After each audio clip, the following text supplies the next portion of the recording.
Hey, everybody. Good afternoon. I think we're going to give folks a couple of minutes here to join in and get settled.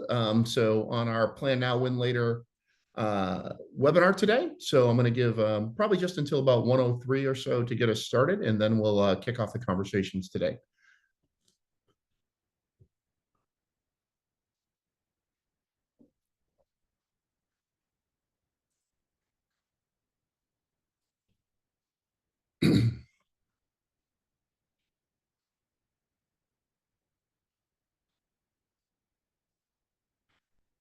I think we've got a couple more stragglers coming in, I see, off of our participant list. So just going to give it another minute or two, and then we'll go ahead and get started here as folks are still logging in and joining.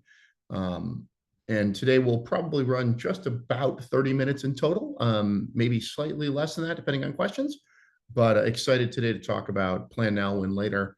How do you activate smarter campaigns during economic uncertainty?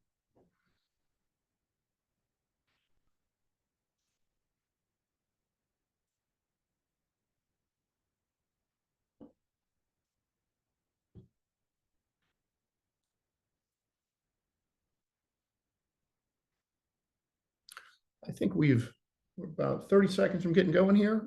We seem to have gotten to a good number. I see the participants starting to slow down. So I'm going to prepare to get started by starting with some introductions, and then we're going to move right into content for everyone today. So again, the session today is Plan Now, Win Later. How do you activate smarter campaigns during periods of economic uncertainty? I'm Jonathan Ricard. I'm the Chief Strategy Officer here at Resonate. I've been with the business for about 9 years and have really enjoyed the opportunity to host sessions like this and present what we do to both clients and soon to be clients as we go forward. So let's dive in today and start making some progress. For those who've seen any of our presentations in the past, this is a slide I used back in 2022 because the world feels a little bit like 21-22 right now, right? With a series of things that are popping up again, right? Whether in 22 we still had an Omicron version of COVID, we had inflation spiking, gas prices were high, Elon Musk was involved in an important way. There was concerns around jobs and the unemployment rate, and there was just a lot of change, and that change was really impacting consumers. And during that period, it really started to impact how advertisers spent money, how agencies needed up-to-date real-time information to understand consumers, and ultimately how, as a industry, we needed to adapt to a lot of change that was happening in real time. Today, right, we're seeing a lot of the same things, right? We're seeing advertising around avoid tariffs, price increases, right? Buy now so you can save money so we don't have to pass through those costs to you, right? We're seeing concerns around inflation. Everything from a week ago to 4 weeks ago to 5 weeks ago feels like we might be trying to create an inflation story. And we've got measles, right? A disease that may have been eradicated at one point, but it's certainly bouncing back. And one of the most important parts of all this is there's change happening, right? Because even yesterday, we started to make change happen around the tariffs. There might be a 90-day reprieve on whether it's 145% tariff or whether it's a 30% tariff. Things feel very fluid, very changing, and it's creating uncertainty. And uncertainty is really bad in our industry because it means that advertisers get uncertain. And we've seen this before. Unfortunately, I think we're seeing some of it again. One thing I'll tell you is, based on our research, consumers are not big fans of tariffs. Almost 100 million folks strongly or somewhat oppose them. 66 million people are fine paying more for products they buy from China. And an astonishing 71 million people are like, well, I'm not sure. I generally err on the side of not wanting to pay more for things that I was buying yesterday than I do today. But there appears to be some split on this. But consumers overall, they're not fans of tariffs, right? Because I think they understand that this is a price increase being passed on. This also means that consumer worry is increasing. What does that mean? That means that 22% of consumers who are worried about the economy have increased, right? We're seeing this lift over the last 6 months. Now, the important thing about this is 22% of consumers that are saying, hey, I'm more worried about the economy. And it's been over the last 6 months. So there were some good periods inside of that where the market was up, where people were saying good things about the economy. And now there's obviously less good things. So there's some de-averaging that we need to do in our research to share that. But it's a consistent trend, unfortunately, of up and to the right of consumers that are worried about the economy. And that worry starts to manifest itself into being brands worried about the economy, advertisers worried about the economy. And so you need a way to think about how you're going to manage that process and understand what the impacts are for an agency, for a brand, when consumers start to be concerned. Because when consumers start to be concerned, Generally, the action is they spend less money. And that then, of course, has a ripple effect throughout the entire advertising economy. With our research at Resonate, we look at what are the factors that might start impacting consumers, right? And so as part of our research, and I'm going to talk about a lot more about Resonate in just a minute, the things to think about are 15% of the economy of the consumer population, I should say, is worried about stock market crashes, right? They're worried about tax increases, US economic slowdowns, things like, hey, my wages aren't keeping up with the cost of living in my area, right? Then I lose a job. 13% of people are worried about that. Not being able to afford housing, poor leadership in the US government, rising fuel and oil prices. Now, that's an interesting one for folks to be worried about because those prices are generally moving down, but it's still a concern. And so these are some of the factors that are built into what Resonate does on a day-to-day basis to understand the US consumer and to make that information actionable, both as insights and, more importantly, an addressable media to help you guide and spend better, activating smarter campaigns. So to give you a little bit of a preface on Resonate, for those who aren't familiar with us, we're a consumer insights company, a consumer data company. We have over 15,000 unique attributes that are AI-powered data. Everything from demographics to psychographics to understanding these consumers and who's an in-market intender or not. And we do custom data work for our clients. So we paint a full picture across 250 million US consumers with unparalleled depth, precision, and accuracy, and the most frequently updated data sets in the marketplace. So we're remodeling consumers and rebuilding our perspective on the consumer on a nightly basis, and providing you through our Ignite platform, which is a technology we license to agencies and brands, with the most up-to-date view of the consumer, and enabling direct connections to your DSPs, your SSPs, and your media partners so that you can use that data most effectively in campaigns and activate on the most up-to-date insight on the US consumer. This consumer file was, on our platform, was nominated by Ad Age to be one of the top 7 tools for AI that are used by agencies. It provides real-time marketing solutions for our clients, and it fully integrates into this tricky concept of identity in a digital age, where we have a fully integrated Resonate identity spine that covers everything from hashed emails to IP addresses to the long-lived and long-lasting cookie, all the way through mobile ad IDs and the ability to connect that to CRM files, to partners, and use clean rooms across the board. So full-fledged insights on the US consumer, some of the data I'm going to share with you in the research, tied to being able to do smarter and better activation because of the identity spine and their ability to connect. If you haven't read the Ad Age article, go give those folks some free clicks and links, and pop on over and take a look at what they've called out as some of the top AI tools for agencies. So back to our topic at hand here, this economic uncertainty piece. Some of you might remember when it was hard to find toilet paper, when it was hard to find products on store shelves. The reality of that was the supply chain challenges that were happening for advertisers led them to cut spending by as much as 50% because they didn't have products to sell. And so they didn't want to keep advertising.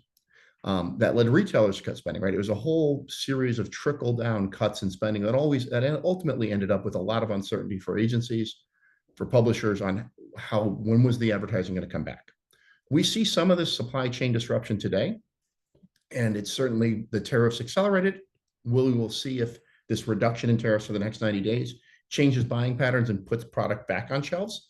Interesting shipping logistics means that we probably hadn't seen the tariff impact show up on store shelves yet. It's about a 70-day cycle from port to retailer, but we should start to see that and see how that shakes out over the next couple of months based on the launch of the tariffs back in February. What we've already seen, though, is research from the IAB that said that 41% of marketers were going to cut some of their social media spending. That was the budget channel they were going to budget cut against. 43% were going to cut other traditional media. And the way to read this chart is, the percentages are the number of advertisers who said they were going to cut into that channel in 25. And this is IAB research brought to us by eMarketer. But you can see, obviously, social, where we spend a ton of money, was going to see one of the largest cuts, and traditional media was going to see the second. With decreasing cuts across other channels, likely based on the size of those channels and the effectiveness of those channels in different ways. But change was going to come and cuts are going to come. The second thing, sorry, I went the wrong way. The second piece was, we were going to see advertiser impacts, right? So some other research by an equity firm was looking at what happens given these macroeconomic concerns.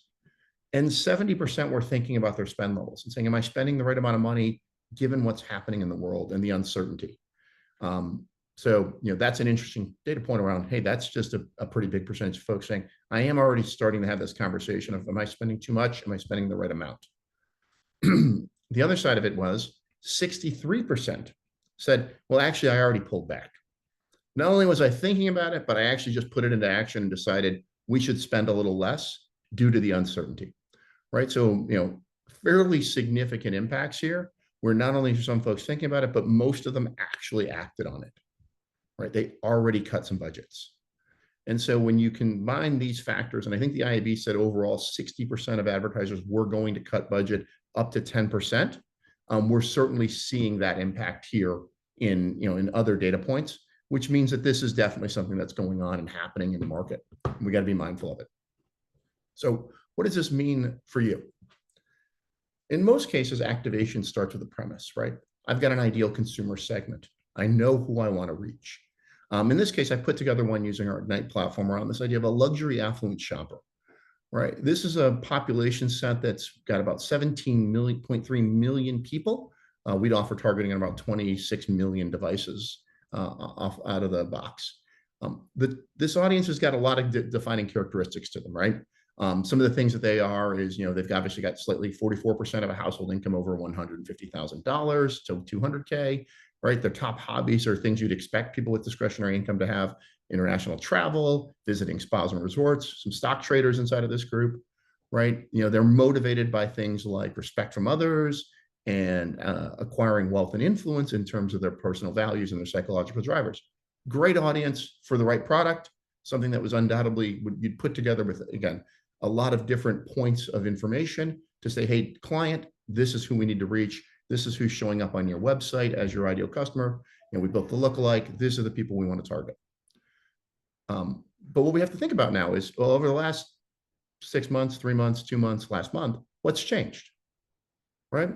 So we want to dive in and say, well, are they at all concerned about their current financial situation, right? Are they thinking that there's some issues potentially in their household?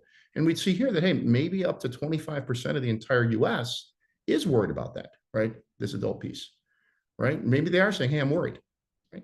Are they worried about, do they fall into a bucket that says, hey, I'm living comfortably, I'm more than able to pay for my necessities in my life? Or are they the folks that are just getting by? And maybe that group is feeling more pressure right now, right? Maybe you need to filter on this group, right? Or think about them as, there are likely not very many of them in the times are hard, but we want to make sure we understand who they are. And then the third part is maybe they're like me, where they've watched a lot of this uncertainty unfold. They're a little worried about the stock market because that's where, their kid's college fund is. And if you're funding your first child off to college, you definitely don't want to see a lot of noise in the machine and risk inside of that. So you're going, hey, what am I going to spend on? Where am I at in the marketplace? Right? Because you've got this great profile, your clients signed up, everything's good, but you got risks right now and change. So if you build in some of these risks, and now you create your luxury affluent shopper as an affluent luxury shopper who's concerned about the economy, well, that takes 7 million people, almost 8 million people out of your ideal target profile, right? Because 7.7 million of them are concerned. They look the same, but they're expressing concern now, right? They're very similar in everything that you'd put together, from age, gender, income, right? But they're nervous. They are not at a place where they're so comfortable they don't find this change a little upsetting. So you might find yourself needing to reduce your targetable population down to just 10 million, right? If you factor this group in and you suppress these folks from your campaigns. Now, on the upside, you now know that, right? So when your client asks you to cut 10% of your budget, you can say, well, I know which 10% of consumers I'm going to cut, right? So that I'm not just cutting budget and keeping that same ideal consumer profile, which will now be slightly less efficient maybe, but instead I'm actually going to cut out these consumers. I'm going to suppress the folks that I no longer think might be in market for that luxury watch or car or vacation or trip, simply because they're expressing some concerns around economic uncertainty. And being able to do that in real time powers efficiencies in spend and can help you continue to spend your dollars and the reach and frequency you need on the consumers that are still going to be in market because they haven't been impacted by all of this change. Right. One of the ways we think about that is as a concept around the movable middle inside of the U.S. marketplace. Right. We think about every brand has high affinity prospects. Right. These are the folks that you would build use CRM and past purchase behavior, category purchase behavior to say, hey, these are the folks that are most likely to buy your product. You want to reach them early and often and spend budget against them. And then you want to start suppressing advertising to them when they've already entered the funnel because they're going to convert. They've got such a high probability of conversion. You're going to think about that group over there on the far right. On the far left, you're going to be looking at the non-affinity group, right? These are people who aren't buyers, right? You've been able to carve them out. You'll understand who they are, right? They never show up in a website visitor report. They are not in the CRM file in any sort of meaningful way when you build them into a segment. So you're going to exclude these folks all the time, right? But it's that middle where you have to make budget decisions, where you have to make trade-offs, where you have to use the most up-to-date information on this prospect pool. And so for that segment that's closest, right, and I've numbered these segments as 1 to 5, that segment that's closest to your high affinity, and maybe that second group, those are going to be folks that are always on, right? You're going to spend there, that's where the budget goes. But groups 3, 4, 5, well, you're going to spend there based on budget availability and based on individual ROI for those segments. Right? You may start to say in a time like today, hey, you know what? Because of the budget cuts, we're going to cut out group 5. Maybe we have to cut out group 4, right? And there's a trade-off on that because you're going to lose some sales, but they're less valuable, right? They're closer to the non-affinity group. This is the key to having the most up-to-date information.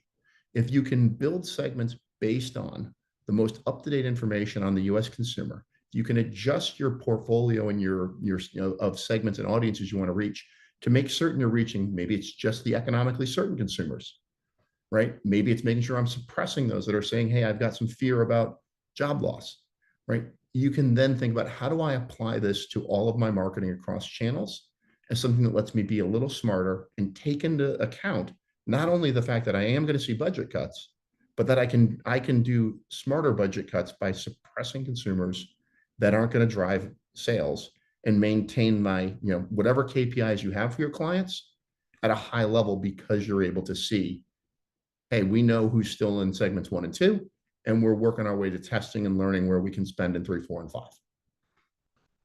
We think this is a fantastic way to build out a strategy, and ultimately it requires great data from the available at your fingertips. The message here is ultimately, you don't want to let your segments grow up to be cardboard. Right? You don't want to stay with an ideal consumer profile that's based in most cases with a mix of age, gender, income, and intent, and then not assess, is that intent still viable as the market is changing, as consumers are changing?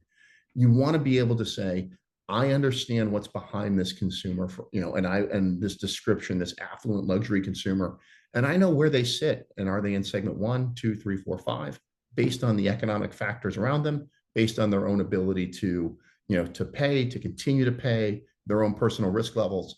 The only way you get access to that data is by working with Resonate to have this really deep view of the consumer.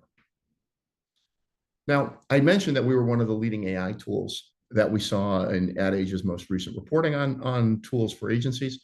One of the things that we believe is important inside of AI is to take advantage of the capability we have in Ray so that it can build you these audiences, right? It can help define the amazing view of what's possible with all the data Resonate knows about the US consumer. How can that influence the type of audience I build? How can it help me save time and effort? How can I leverage the capabilities inside of Ignite on day one without needing to understand all 15,000 things Resonate knows about the consumer, right? And so what we've done is we've built obviously a prompt engine that allows you to do that. Really our first steps into agentic AI tools as part of our services to agencies, where you can use a natural language question and definition. Oftentimes folks are just cutting and pasting their campaign brief and putting it right inside of our Ignite tool and having our Ray AI solution build you the audiences you want to see. So in this case, I want to reach luxury shoppers and I keep spending on luxury or high value items.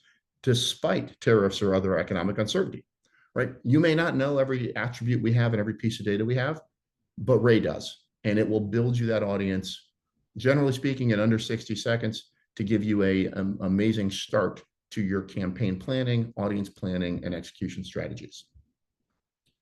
And from there, we'll take this audience and we'll deliver it through our identity spine and integrations with the industry to your DSPs, your SSPs, your social providers, audio partners, CTV, and really any other channel you want to leverage in terms of activating this audience, including CRM files, your own data spine and identity spines, leveraging clean rooms and the like, to make certain that the information we have that we make available to our to the advertising community inside of Ignite and inside of syndicated segments at most of the major marketplaces, LiveRamp, Experian, and individual DSPs, is available for you to use. Additionally, when you're thinking about using smarter audiences, make sure you're leveraging client data.